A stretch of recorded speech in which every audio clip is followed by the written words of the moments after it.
As the technology associated with information security continues to advance, attackers are switching their initial targets from systems and networks to what they now consider the weakest links, personnel. As a result, social engineering is becoming a more serious threat to companies and their IT departments, as their employees fall victim to attacks. In this video, we will define social engineering, as well as list a number of different tactics and methods hackers use. We will illustrate real-world examples of some of these tactics and suggest ways personnel can prevent these attacks from being successful. We define social engineering as a form of social manipulation or deception, with the intent of gaining confidential information from an authorized person. This exploitation does not necessarily have to be technical in nature. First, let's start with some of the most common strategies that attackers use to convince individuals to give up their credentialed information. Note that these strategies can be implemented in multiple ways, which we will cover later. Pretexting is when attackers focus on creating a fabricated scenario that they can use to try and steal their victim's personal information. Baiting uses the promise of a reward to entice victims.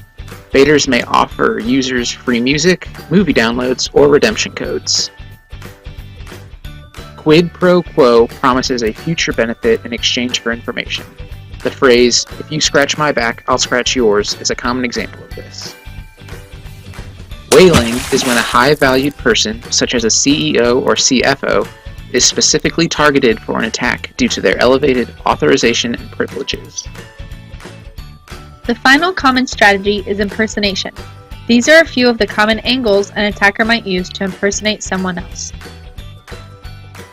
A help desk attack consists of calls to or from an IT help desk or tech support unit that can be used to elicit information. This attack can go either direction. An attacker can call a service line impersonating a regular employee to trick the IT employee into giving out the victim's credentials, or call a regular employee posing as IT. In a contractor/outside party impersonation, the attacker dresses in uniform of contracted employees or fakes a contractor's ID badge in order to roam the halls without suspicion. Third-party authorization puts increased pressure on the victims by stressing important deadlines or naming a supervisor that has approved something and hope that the victim will take it as permission to share information, disregarding approval procedures. Once the attacker has decided on a strategy, he or she must now decide which method they will use to implement the attack. There are two categories of methods, online and physical. Online methods consist of phishing and phishing attacks. Phishing seeks to obtain personal information such as names, addresses, and social security numbers by using link shorteners or embedding links that redirect users to suspicious websites with URLs that appear legitimate. Phishing attempts to obtain the same types of personal information, instead using voice over IP technology to trick their victims over the phone. Physical attack methods include tailgating, shoulder surfing, and dumpster diving. Tailgating involves someone who lacks the proper authorization following an employee into a restricted area. Shoulder surfing involves the attacker directly observing the individual entering sensitive information on a form, keypad, or keyboard.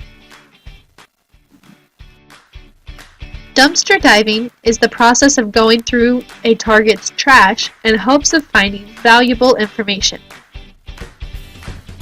Now for a quiz. How much do you remember? We are going to display some social engineering examples, and you will have to guess which strategy or method is occurring.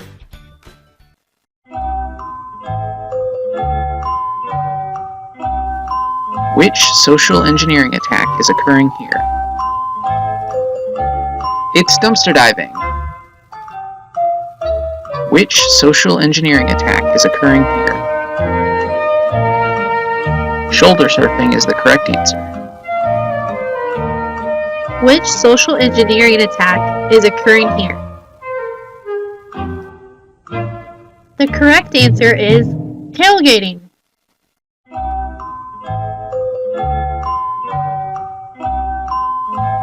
Which social engineering attack is occurring here? If you said impersonation, you're right. Which social engineering attack is occurring here?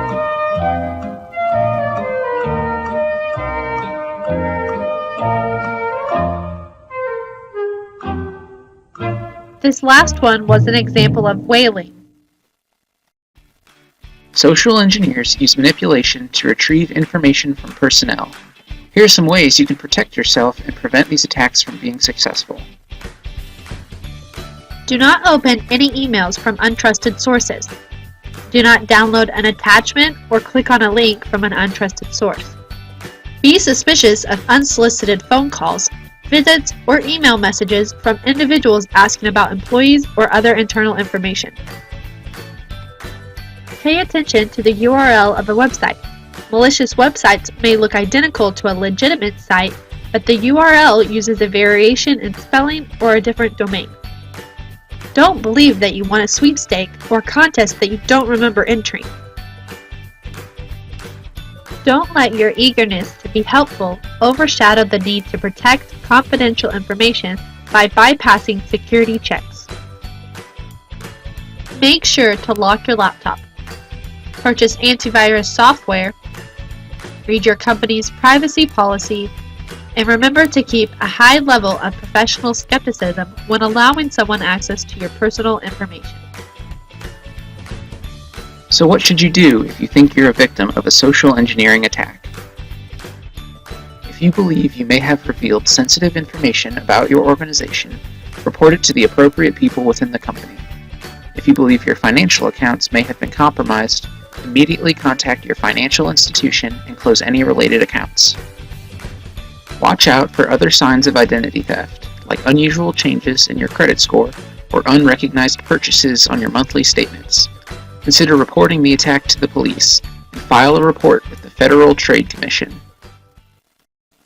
We hope this video aids you in prevention and detection of social engineering attacks in the future. We'd like to thank the following sources for the information provided.